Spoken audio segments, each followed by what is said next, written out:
दंड आरंभ कीजिए महामहिम।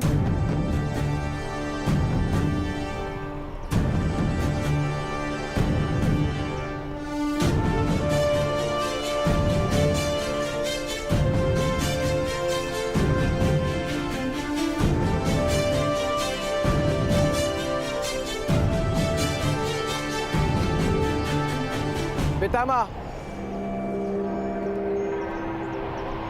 यदि आपने घोड़े धीमे से लगाए तो राजा के आदेश का अपमान होगा।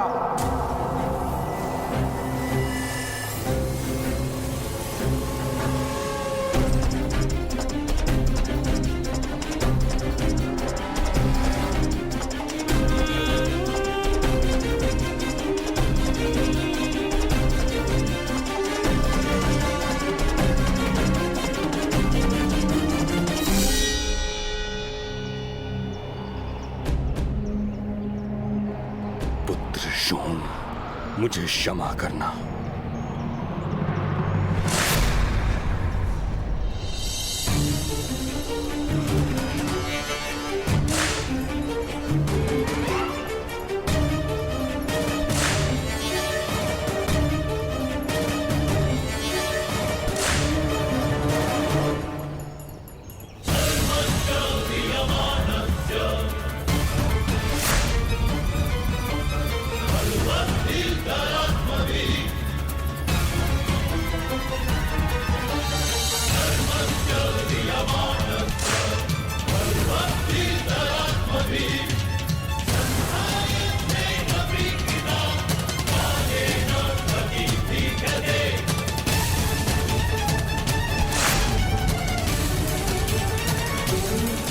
चीखो पुत्र, चीखने से पीड़ा कम होगी।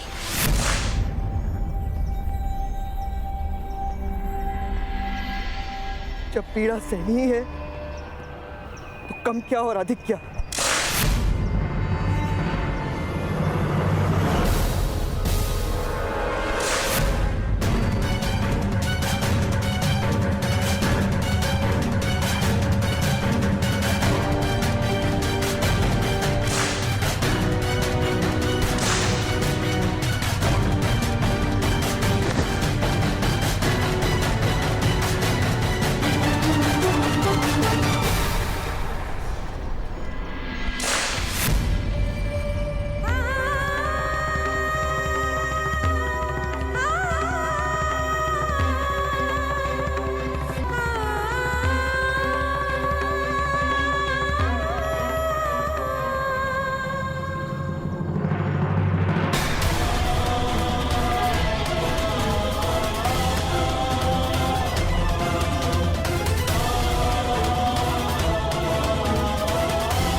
देख लो हस्तिनापुर के निवासियों,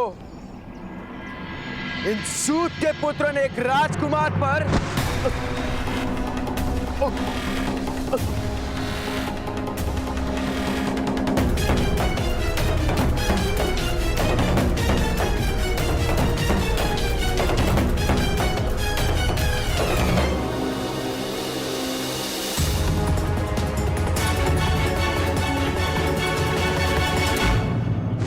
जाओ।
शोन,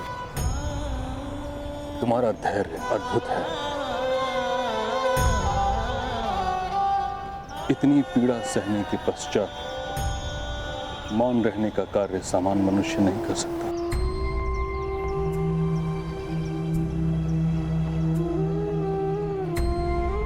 चीख कर दंड देने वाले को संतोष देने की मेरी इच्छा नहीं थी मामाई, तो क्षमा कीजिएगा। तुमने उचित किया शोन। पीड़ित की चीख से अन्याय को बल मिलता है। मैं तुमसे क्षमा मांगता हूं।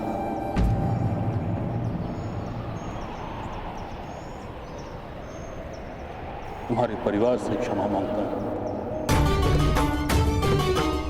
और वचन देता हूं कि आज के पश्चात जीवन में एक बार कोई चीज मांगो तुमको अवश्य दूंगा।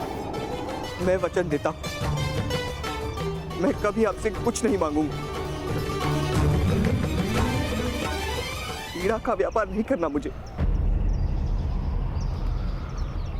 आदेश दीजिए महामाई, शोन को चिकित्सा की आवश्यकता है।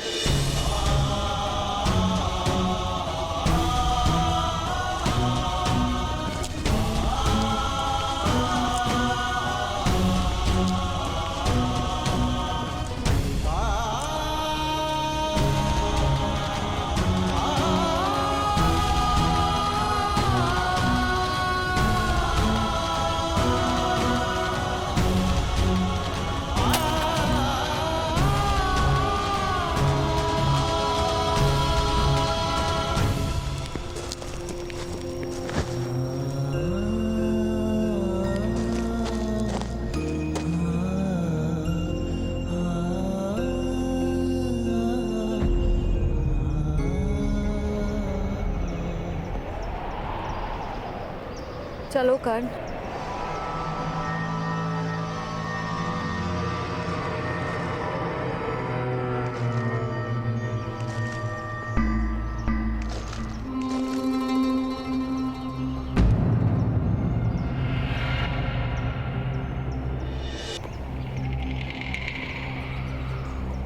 महामहिम, आपको अभिनंदन। आज पुनः एक क्षत्रिय महारथी ने अपनी शक्ति का प्रमाण दे ही दिया सारे समाज को। शोन को दंड देने की मेरी कोई इच्छा नहीं। आप दंड रोक सकते थे महामहिम, लेकिन आपने एक सूत पुत्र को दंड देना उचित जाना। दंड और उपहार राजनीति के दो साधन हैं। इन्हीं से राज्य चलता है और इन्हीं से राज्य समाप्त भी होते हैं महामहिम। तलवार के प्रहार से यदि पत्थर टूटते हैं तो पत्थर के प्रहार से तलवार भी टूट सकती है। विद्रोह का प्रदर्शन मत करो कर्ण, अन्यथा मुझे तुम्हें भी दंड देना होगा।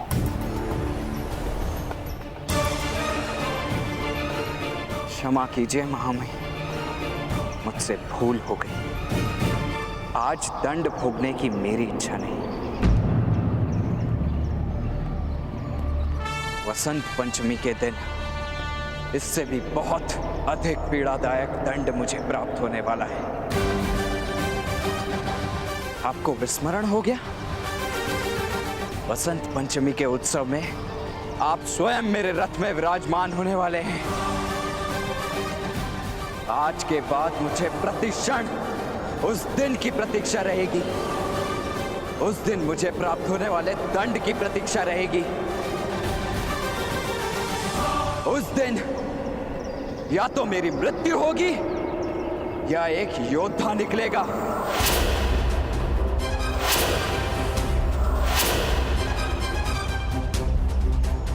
प्रणिपात।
इस वस्त्र का स्पर्श उत्तम है।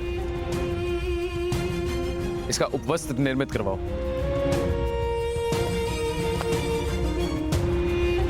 ताजश्री,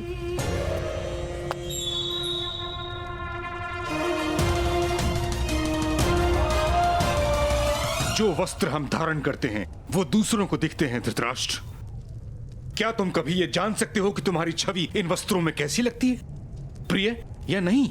एक नेत्रहीन को रंग और छवि से क्या संबंध ताजश्री? वस्त्र और व्यवहार मनुष्य का चरित्र निर्माण करता है। अनुचित वस्त्र और अनुचित व्यवहार से प्रजा की दृष्टि में राजा गिर जाता है। क्या तुम ये नहीं जानते?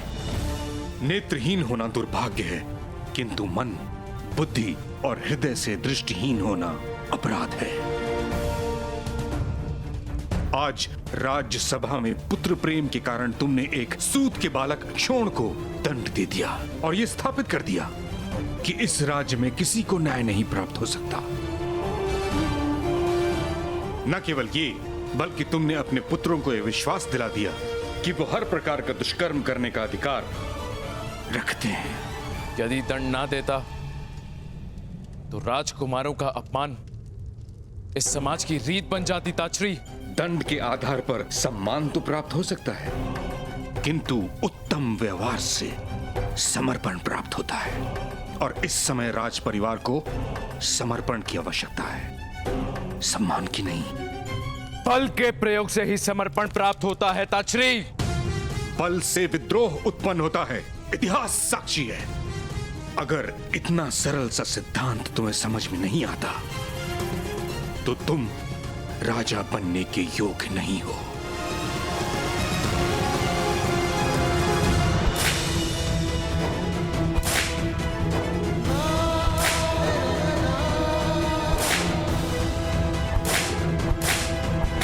कर्ण का कवच केवल उसी की रक्षा कर सकता है, किंतु वो हम सबके लिए मृत्यु का कारण बनेगा।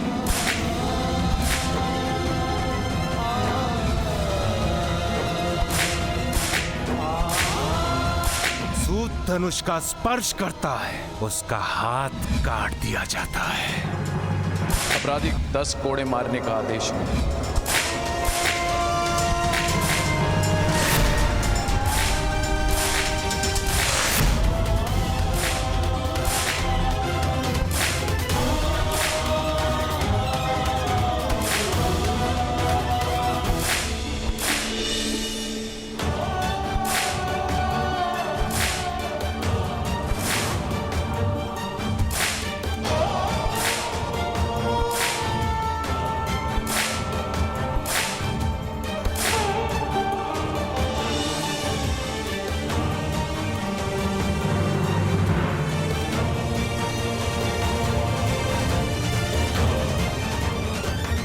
कर्ण, ये क्या कर रहे हो? मुझे भी पीड़ा का अनुभव करना है। मेरे कारण सदैव दूसरों को पीड़ा हुई है। मेरे कवच के कारण सदैव मेरी सुरक्षा हुई है। यदि मुझे पीड़ा का अनुभव नहीं हो सकता तो क्या अधिकार है मुझे दूसरों को पीड़ा पहुंचाने का? तुम्हें इस पीड़ा का अनुभव है कर्ण। तुम्हारा कवच तुम्हारा सामर्थ्य नहीं, वो पीड़ा तुम्हारा सामर्थ्य है। ऐसा सामर्थ्य जो अपने भाई की रक्षा न कर सका? ये दंड किस लिए था? क्या अपराध था शोण का? वास्तव में अपराध जैसा कुछ होता भी है या ये समृद्ध और बलवान लोगों का निर्मित किया हुआ छल है? अभी इन विचारों का समय नहीं है कर्ण। इस समय शोण को तुम्हारी आवश्यकता है।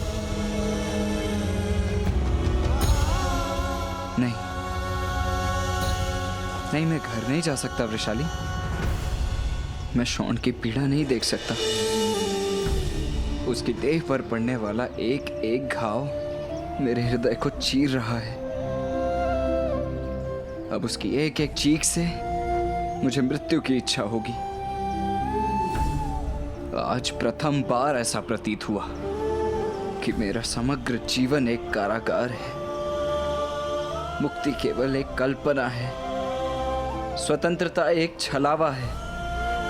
वास्तव में मृत्यु ही मेरे जीवन की बेड़ियों को तोड़ने का एक मार्ग है।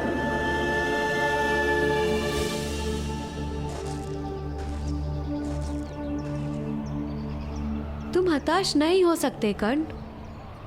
तुम्हारे पास वो शक्ति है जो हमारे सारे समाज की स्थिति में परिवर्तन ला सकती है।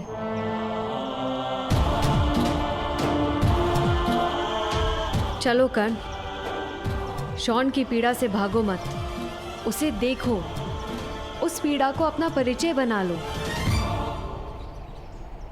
केवल तुम्हारा सामर्थ्य इस पीड़ा की प्रतिध्वनि हस्तिनापुर के सिंहासन तक पहुंचा सकता है।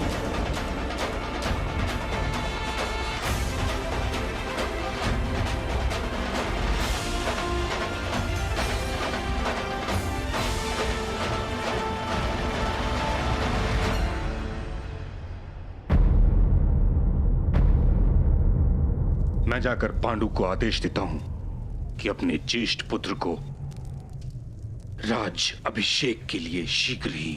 ताचरी, महाराज, ईश्वर ने किस बात का प्रतिशोध लिया है हमसे?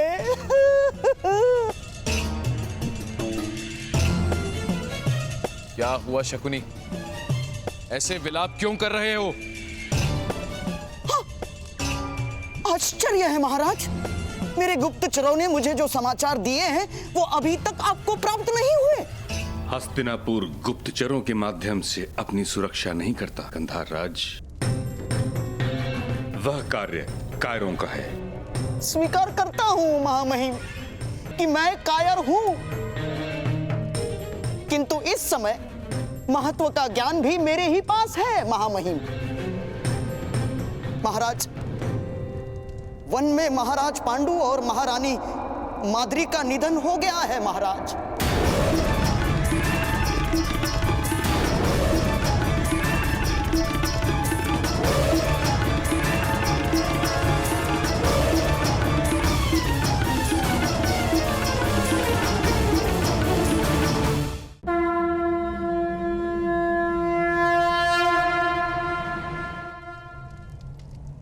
वन में महाराज पांडु और महारानी माद्री का निधन हो गया है महाराज।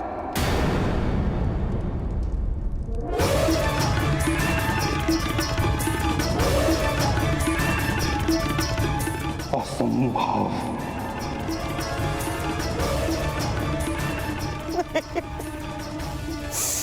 नहीं महामहिम, नहीं। जीवन और मृत्यु के चक्र से केवल आप सुरक्षित रह पाए हैं, सामान्य मनुष्य नहीं। महारानी माद्री ने अपने प्राण त्याग दिए हैं महामहिम। महारानी कुंती और पांडव वन में अकेले हैं।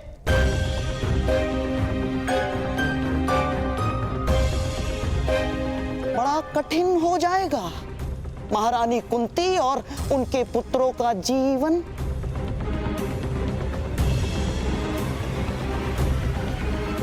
हस्तिनापुर का युवराज वन में अकेला नहीं रहेगा।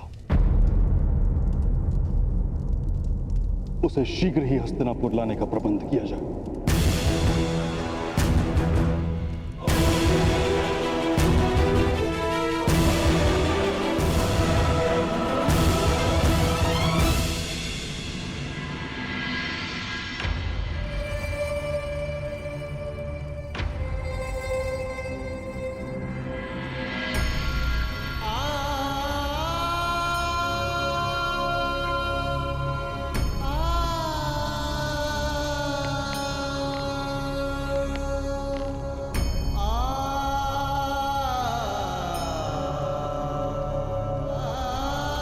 शॉन,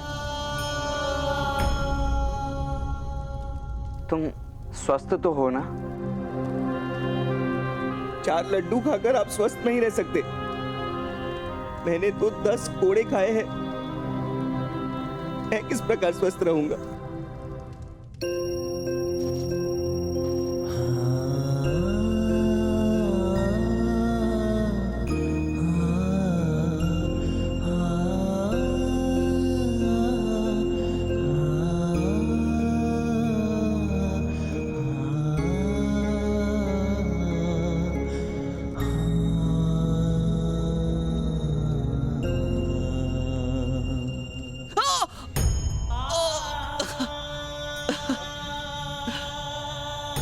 भ्राताश्री लेप लगा रहे हो या त्वचा उतार रहे हो? मुझे क्षमा कर देना शॉन। चलो, अपने भ्राताश्री को क्षमा मांगने का अवसर भी दे दिया मैंने, तो आप स्वस्थ रह सकते हैं ना भ्राताश्री? शॉन, मेरे कारण तुम्हारी ये स्थिति हुई है। अभ्यास है मुझे भ्राताश्री, आपके कारण बालपन से मुझे मार पड़ी है, किंतु कोई समस्या नहीं। मेरे सारे घावों का पुरस्कार आप एक साथ दे देना। क्या पुरस्कार की इच्छा है शॉन? पृथ्वी के किसी कोने पर एक ऐसा स्थान अवश्य निर्मित करना जहां नीची जात के लोगों को कोड़े ना खाने पड़े।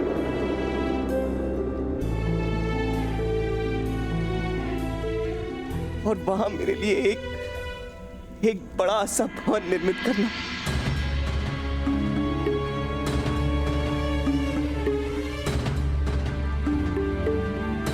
मैं वचन देता हूँ शॉन, तुम्हारी इच्छा अवश्य पूर्ण करूंगा।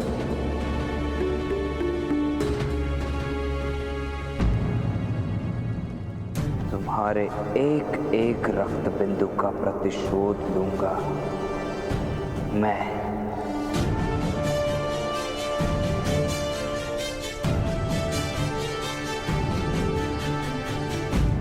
किससे प्रतिशोध लोगे कर्ण?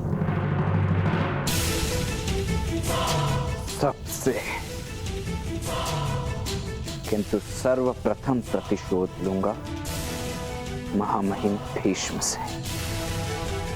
वसंत पंचमी के महोत्सव में विश्व की कोई शक्ति मेरे निर्णय में परिवर्तन नहीं ला सकती।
दुर्योधन सिंहासन पर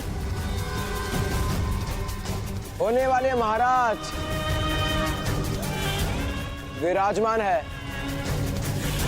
युवराज दुर्योधन की, युवराज दुर्योधन की, युवराज दुर्योधन की, युवराज दुर्योधन की। दुर्योधन!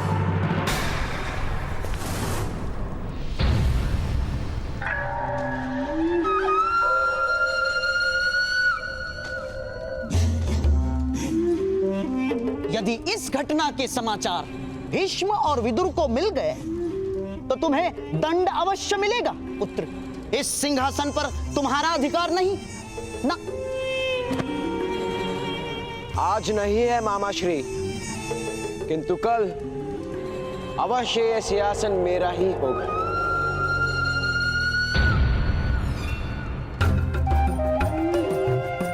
स्वप्न देखने वाला सुख पाता है और सत्य देखने वाला सफलता पाता है। तात्पर्य? तात्पर्य यह है पुत्र कि तुम्हारा स्वप्न है कि तुम युवराज हो, किंतु सत्य यह है कि भीष्म और विदुर उस पांडु पुत्र युधिष्ठिर को ही युवराज बनाएंगे। हाँ। और जब तक भीष्म जीवित है तब तक तुम हस्तिनापुर के सिंहासन पर विराजमान नहीं हो सकते।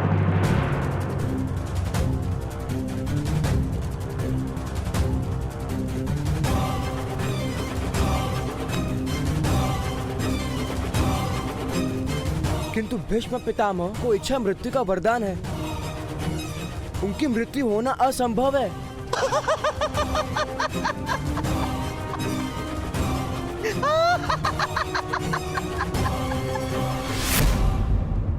उत्तम, अति उत्तम पुत्र, अति उत्तम। किंतु पांडु पुत्रों को तो ऐसा कोई वरदान प्राप्त नहीं है ना पुत्र।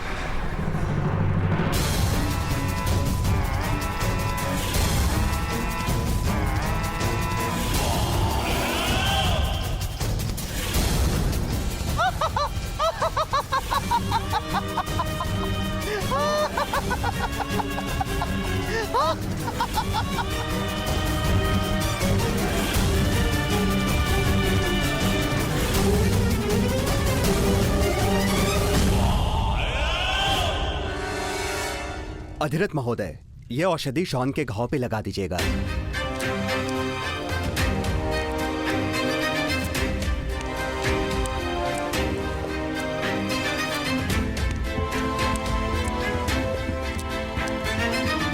अधिरथ महोदय, आपके लिए महामहिम का आदेश है। आपको शीघ्र ही महामंत्री विदुर जी को वन में लेकर जाना है। वन में? समाचार प्राप्त हुआ है, महाराज पांडु का निधन हो गया है।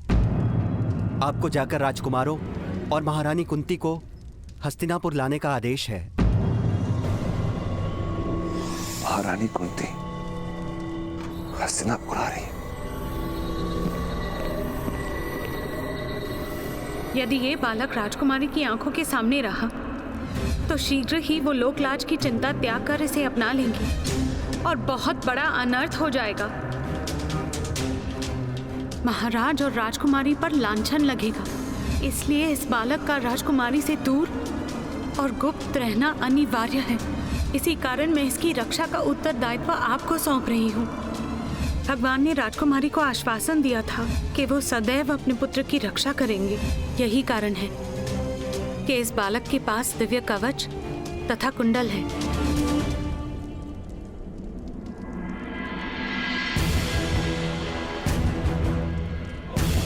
क्षमा कीजिए भगवान सूर्य नारायण,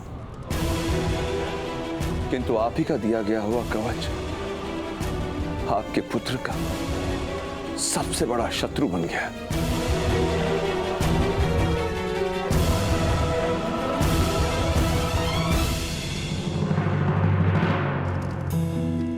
शॉन,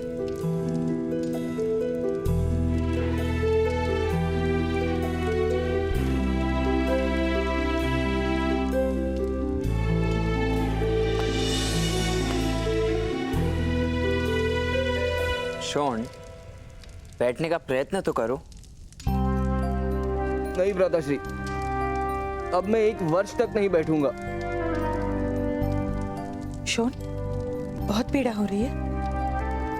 कष्ट पीड़ा का नहीं है माता। मैं बैठना आरंभ करूंगा तो मेरी पीड़ा का महत्व कम हो जाएगा।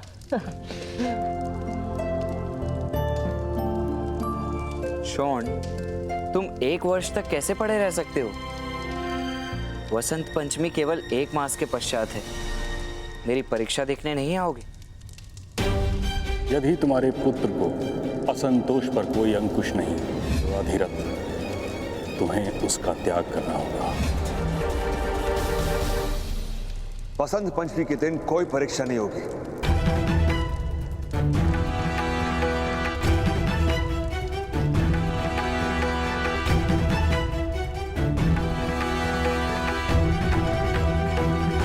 किंतु परीक्षा करने का निर्णय तो आपके महामहिम ने स्वयं किया था पिताश्री। और उस दिन परीक्षा में सफल ना होने की तुम्हारी योजना ये भी जानता हूं मैं। जीवन में सारथी बनने की ही इच्छा नहीं मेरी।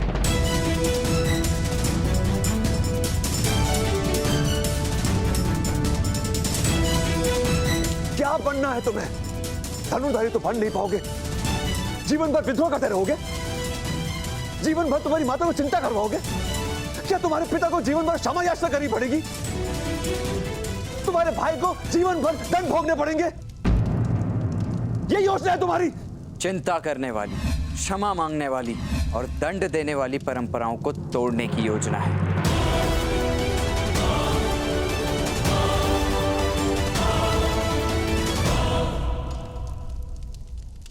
तो तुम्हारी ऐसी योजनाओं को लेकर तुम्हें हस्तिनापुर का त्याग करना होगा कर्ण।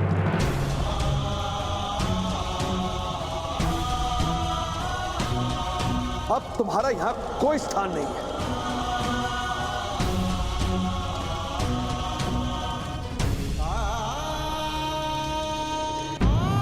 आर्य, ये क्या कह रहे हैं आप? उचित कह रहा हूं राधा। माता सरस्वती भी वडवानन नाम की दिव्य अग्नि का ताप नहीं सह पाई थी। माता गंगा भी शिव के पुत्र का ताप नहीं सह पाई थी। हम तो सामान्य मनुष्य हैं राधा। कब तक इसकी दिव्यता का भार संभालते रहेंगे? बहुत भोग लिया, बहुत सह लिया। राधाश्री के हाथ कटे, हम विस्थापित हुए, मुझे मृत्यु दंड मिला और अब ये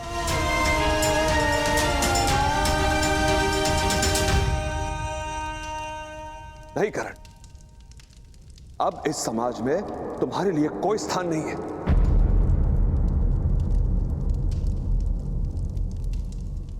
तुम्हारे ताऊ के पास वन में ही तुम्हारा स्थान है।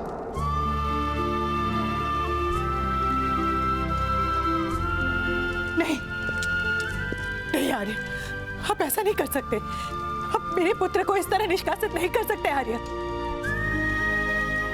मैं वचन देती हूँ, कर्ण ऐसा कुछ नहीं करेगा। ना धनुष उठाएगा और ना क्षत्रियों के साथ संघर्ष करेगा। मैं वचन देती हूँ आर्य। कर्ण अपने पिता को वचन दो। कर्ण वचन दो अपने पिता को, वचन दो। नहीं राधा, नहीं, मुझे विश्वास नहीं है। अग्नि कभी यह प्रण नहीं लेगी कि वो लकड़ी का भोजन नहीं करेगा। कर्ण किस प्रकार अपनी देवता को ढक कर रख सकता है? उचित यही होगा राधा कि कर्ण अपना जीवन अब वन में जाकर जिए।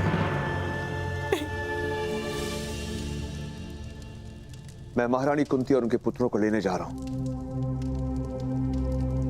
मेरा आदेश है कर्ण, मेरे लौटने से पूर्व तुम हस्तिनापुर त्याग कर चले जाओ।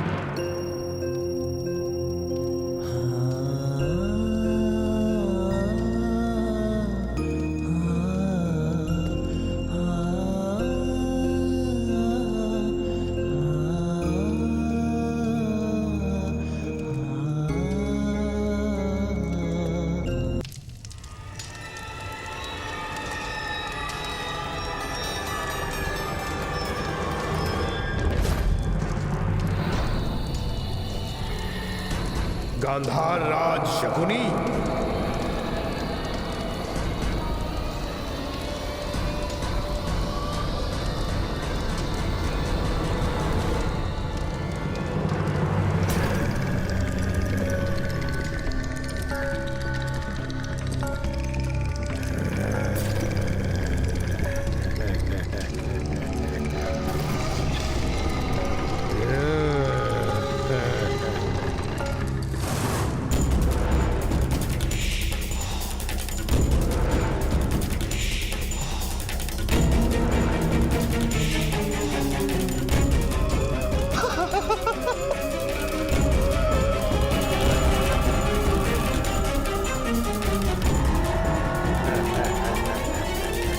मामाश्री, आपने तो कहा था कि हम किसी भयानक योद्धा से सहायता प्राप्त करने आए हैं। ये ना तो भयानक प्रतीत हो रहा है और ना ही योद्धा। जो योद्धा बलवान प्रतीत ना हो वही तो सत्य में भय का कारण होता है पुत्र।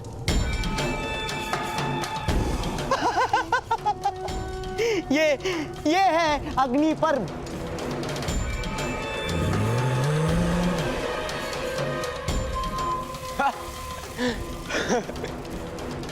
आप चेष्टा मत कीजिए मामा श्री। आओ अग्नि पर्व, मामा श्री को अपना सत्य प्रकट करो, युद्ध करो मुझसे। या!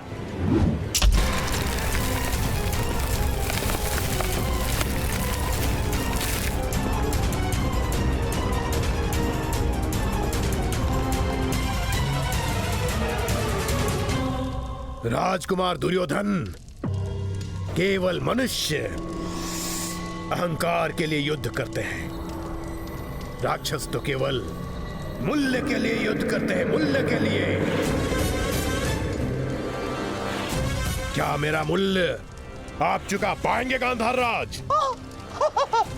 अवश्य अवश्य अग्नि पर्व, अवश्य। प्रतिदिन गांधार से एक चक्र, एक रथ भर भोजन तुम्हारे और तुम्हारे भ्राताश्री के लिए पहुंचा दिया जाएगा।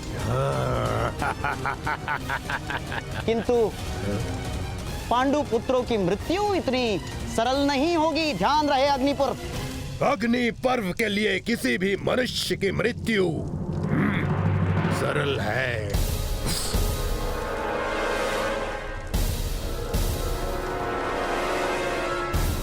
चाहे वो पांडु पुत्र ही क्यों ना हो। पांडव साधारण मनुष्य नहीं अग्नि पर्व। मेरे गुप्तचरों ने मुझे कुछ समय पूर्व एक घटना के विषय में कहा था।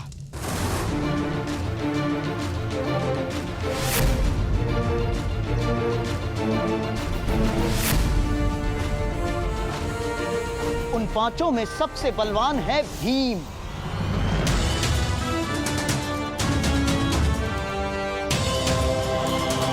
जो अपने मुष्टिका की एक प्रहार से शीला तोड़ सकता है।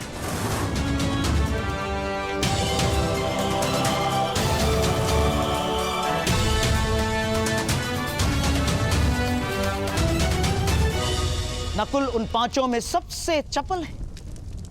विचारों की गति से उसकी तलवार घूमती है।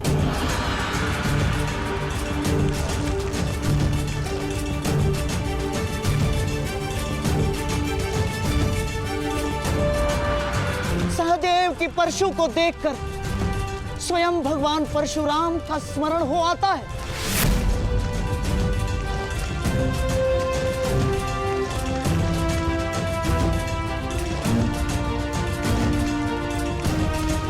सबसे ज्येष्ठ युधिष्ठिर का भाला शब्द वेदी है।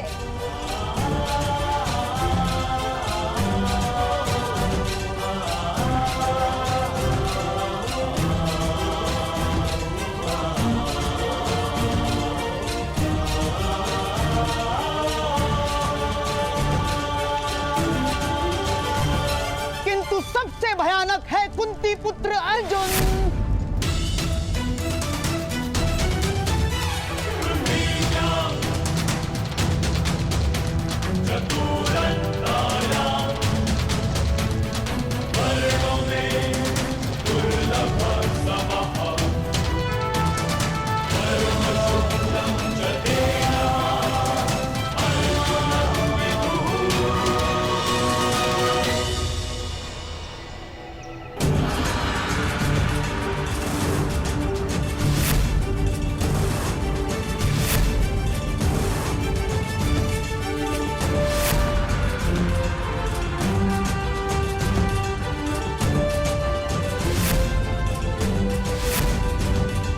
नैमिषारण्य के निकट एक गांव में जब नागों का आक्रमण हुआ था, तब इन्हीं 5 भाइयों ने प्रतिकार किया था।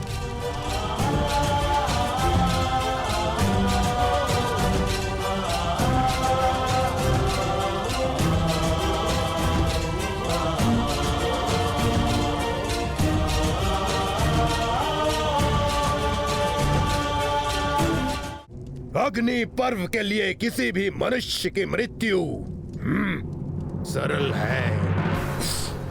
चाहे वो पांडुपुत्र ही क्यों ना हो। पांडव साधारण मनुष्य नहीं अग्निपर्व। मेरे गुप्तचरों ने मुझे कुछ समय पूर्व एक घटना के विषय में कहा था।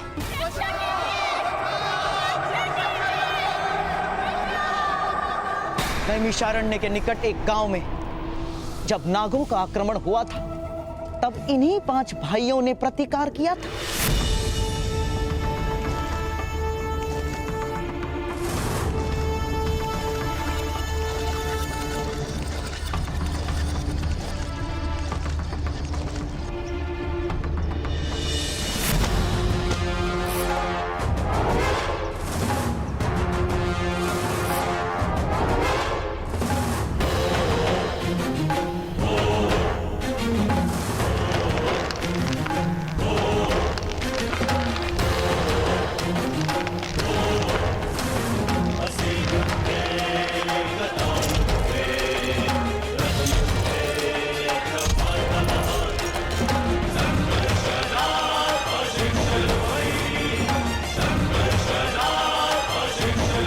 पांचों में सबसे बलवान है भीम, जो अपने मुष्टिका की एक प्रहार से शीला तोड़ सकता है।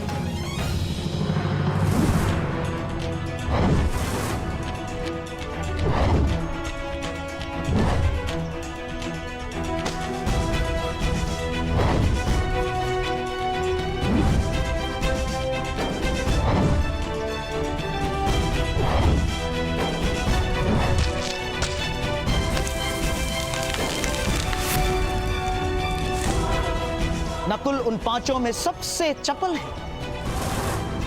विचारों की गति से उसकी तलवार घूमती है।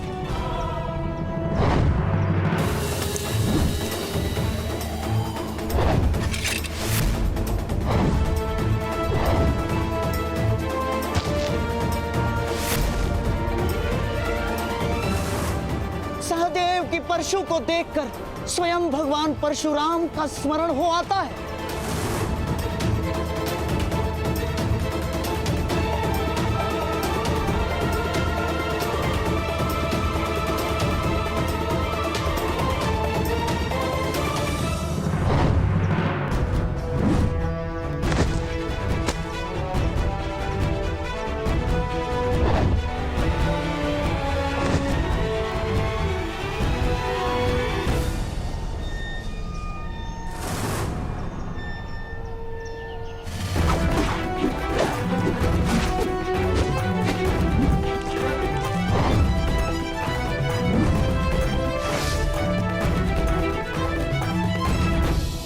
सबसे ज्येष्ठ युधिष्ठिर का भाला शब्द वेदी है।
वर्षा में सूर्य तक छुप जाता है।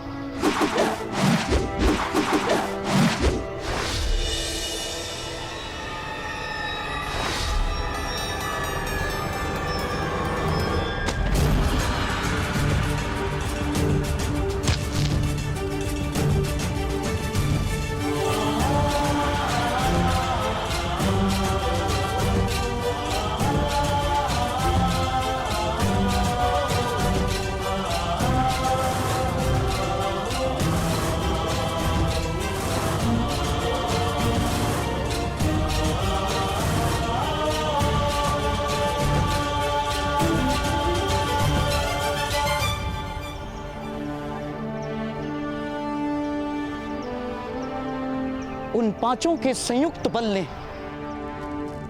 उन नागों को परास्त कर दिया था जिन्हें उससे पूर्व बड़े से बड़े योद्धा भी परास्त नहीं कर पाए थे। मृत्यु के पूर्व आपके वो 5 अवश्य ही विचार करेंगे कि 5 के स्थान पर अगर 6 होते तो कदाचित कुछ क्षण अधिक जी पाते। गांधार राज, मेरा पुरस्कार सज्ज रखिएगा। उन 5 को मारने के पश्चात यदि मेरा पुरस्कार ना मिला तो मैं आपका भी वध कर दूंगा गांधार राज।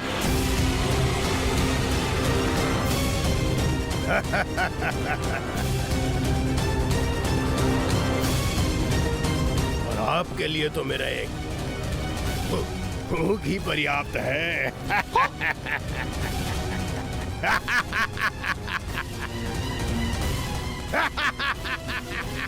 अग्निपर्व, केवल शब्द ही है तुम्हारे पास या अपनी शक्ति का प्रमाण भी दे सकते हो?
मामा श्री, अब उन पांडु पुत्रों की रक्षा कोई नहीं कर पाएगा।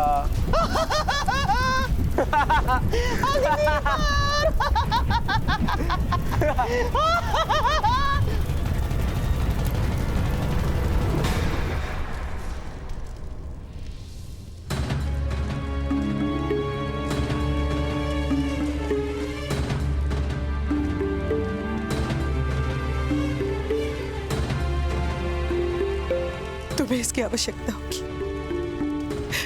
और कुछ औषधियां भी रख रही हूं। माँ, मेरे जाने का समय हो गया है। सूर्योदय के पूर्व मुझे निकलना होगा।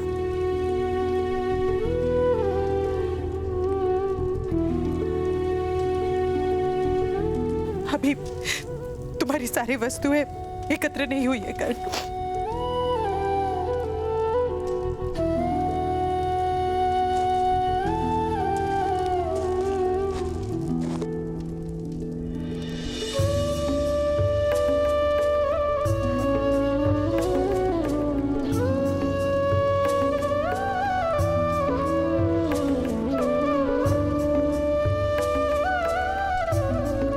मुझे केवल आपके प्रेम की आवश्यकता है माता। जीवन भर का स्मरण किस प्रकार एकत्रित करेंगी आप?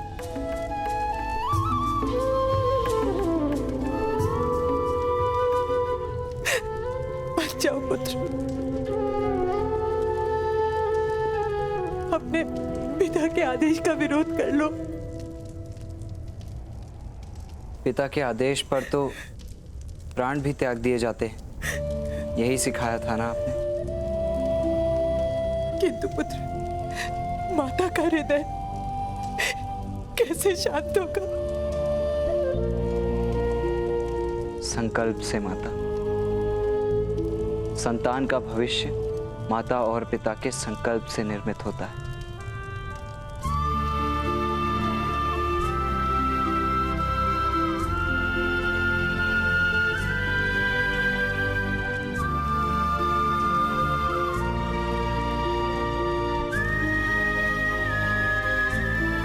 मुझे आदेश दीजिए।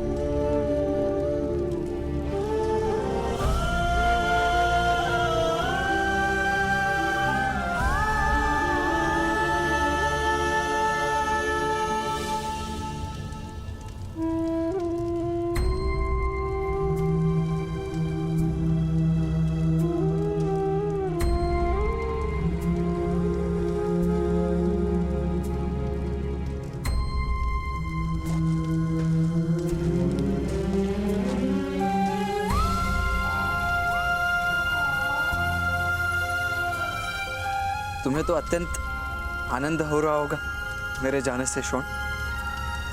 अवश्य, अत्यंत आनंद है मुझे। देखिए, मेरी आंखों में एक आंसू भी नहीं है।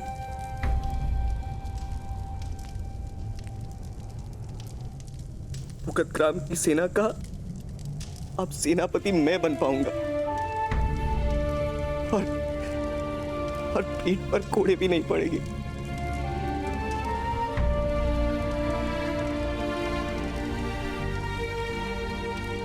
अब कोई इन आंखों में स्वतंत्रता का स्वप्न भी नहीं भरेगी। कोई संघर्ष नहीं होगा मेरे भविष्य में। हाँ, ये बात और है कि मेरा कोई भविष्य भी नहीं होगा।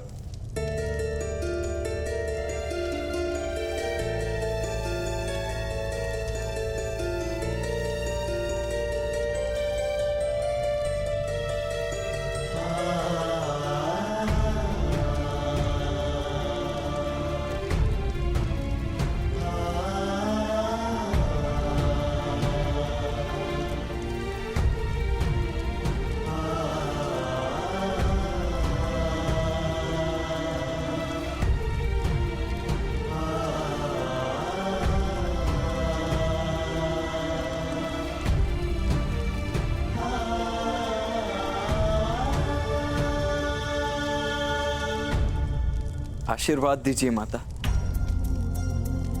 इस पृथ्वी में जिस ओर भी प्रवास करूं, अपनी माता को ही पाऊं।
पुत्रों, आओ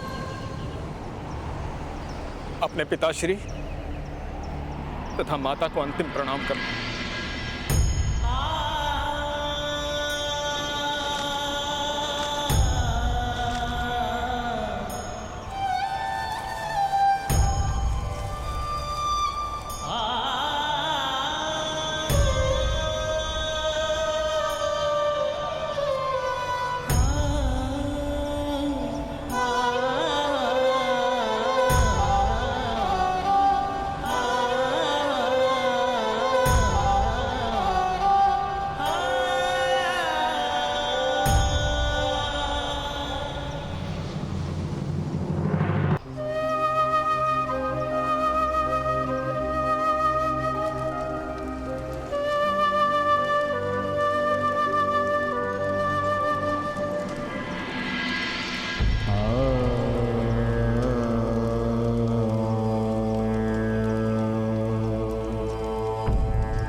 वरुणं च दिवम्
मुझसे बिना मिले जा रहे थे कर्ण।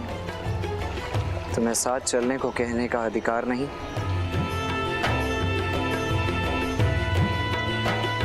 पिता की अनुमति लेने का साहस नहीं? वास्तव में साथ ले जाने का साहस नहीं और विदा की अनुमति मांगने का अधिकार नहीं तुम्हें। मेरा मार्ग अत्यंत कठिन है वृषाली। और मेरा जीवन तुम्हारे बिना कठिन नहीं होगा। मैं विवश हूँ वृषाली। तो जाने से पूर्व एक दान देकर जाओ। सब तुम्हें दानवीर कहते हैं।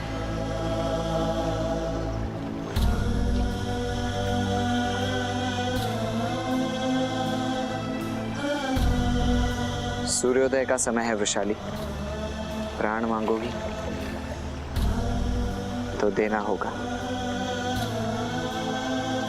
जीवन मत मांगो। नहीं, जीवन नहीं मांगूंगी।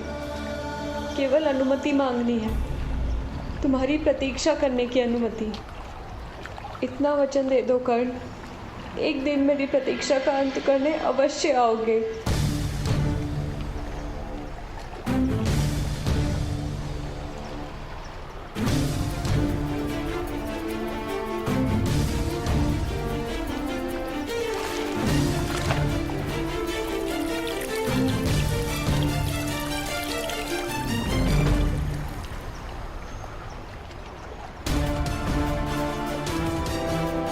मैं वचन देता हूँ वृषाली, मृत्यु से पूर्व हम दोनों की प्रतीक्षा पूरी होगी। मैं अवश्य आऊंगा।